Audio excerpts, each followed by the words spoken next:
Cute குட்டி ஜெனிக்கு கோவம் கொஞ்சம் அதிகமாகவே வரும். இதுக்கு காரணம் என்ன அப்படின்னா, மிளகா அதிகமாக சாப்பிடுவாங்க அப்படின்னு சொல்லுவாங்க பெரியவங்க. அதே மாதிரி தான் நம்ம ஜெனி குட்டியாக இருக்கும்போது அவங்களுடைய பக்கத்து வீடு பார்த்திங்க அப்படின்னா முஸ்லீம் வீடு. ஸோ அங்கே இருக்கக்கூடிய அஜீஸ் அப்படிங்கிற அந்த அண்ணாவோட தான் இவங்க ரொம்ப ஜெனி விளையாடுவாங்க. ஸோ அப்படி அவங்க வீட்டில் விளையாடிக்கிட்டு இருக்கப்போ அஜீஸ் அண்ணாவோட அம்மா பார்த்திங்க அப்படின்னா ஜெனியை ரொம்ப பிடிக்கும். ஸோ அவங்க செய்யக்கூடிய அந்த சட்னி, ரெட் சில்லி மிளகா சட்னி ரொம்ப டேஸ்ட்டாக ஜெனிக்கு ரொம்ப பிடிக்கும். ஸோ அதனாலேயே அவங்க வீட்டில் எப்போதுமே ஜெனி வந்து அந்த ரெட் சில்லி சட்னி சாப்பிட்டுட்டே இருப்பாங்க. ஸோ இன்ன வரைக்கும் அது தொடர்ந்துக்கிட்டே இருக்குது. அதனால் கூட கோபம் அதிகமாக வரலன்னு கூட சொல்லலாம். வாழ்க்கையில் நம்ம சிந்திச்சு பார்க்குறதுக்கும் ரசித்து பார்க்குறதுக்கும் நிறைய சின்ன சின்ன விஷயங்கள் நம்ம லைஃப்பில் நடக்குது இல்லையா? ஸோ இதெல்லாம் நம்ம நினச்சி பார்த்தாலே நம்மளுடைய ஆயுட்காலம் அதிகமாக இருக்கும், அன்பும் அதிகமாகும் அப்படின்னு நான் நினைக்கிறேன்.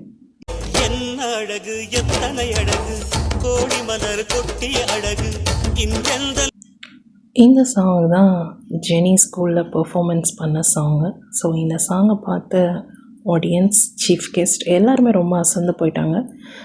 டான்ஸ் முடிஞ்சதுக்கப்புறம் கூட சொல்லலாம், ஒன்ஸ் மோர்னு கேட்டு திரும்ப டான்ஸ் பண்ண நிகழ்வான தருணம் அப்படின்னு கூட சொல்லலாம். ரொம்ப சர்ப்ரைஸாக இருந்ததுன்னு கூட சொல்லலாம் ஜெனிக்கு.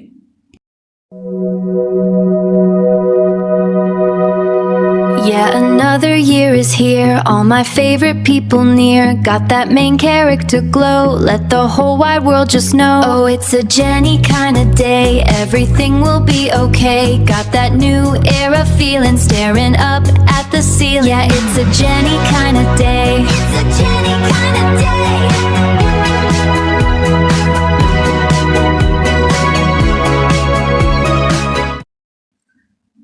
ஜெனியாக இருந்தவங்க இப்போ பெரிய பொண்ணாக ஆகிட்டாங்க.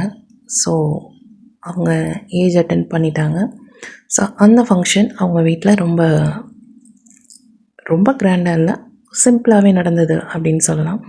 ஸோ தாத்தா பாட்டி சித்தப்பா சித்தி அந்த மாதிரி வந்து எல்லோரும் வாழ்த்திட்டு ஜெனியை பிளெஸிங்ஸ் பண்ணிட்டு போனாங்க அப்படின்னு சொல்லலாம்.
ஆனால் அந்த நிறுவனத்தினுடைய முதல்வராக இருந்தவங்க என்ன பண்ணியிருக்காங்க அப்படின்னா, இல்லை நாங்கள் கொடுக்க முடியாது, விஜி ரொம்ப நல்ல பொண்ணு, அந்த மாதிரி தப்பான செயல்பாடுகளில் ஈடுபட மாட்டாங்க, எக்காரணத்தை கொண்டும் நாங்கள் சர்டிஃபிகேட்ஸை உங்களுக்கு கொடுக்க முடியாது அப்படிங்கிறதுல ரொம்ப கண்ணும் கருத்துமாகவே பாதுகாத்து வச்சுருந்தாங்க அப்படின்னு சொல்லலாம்.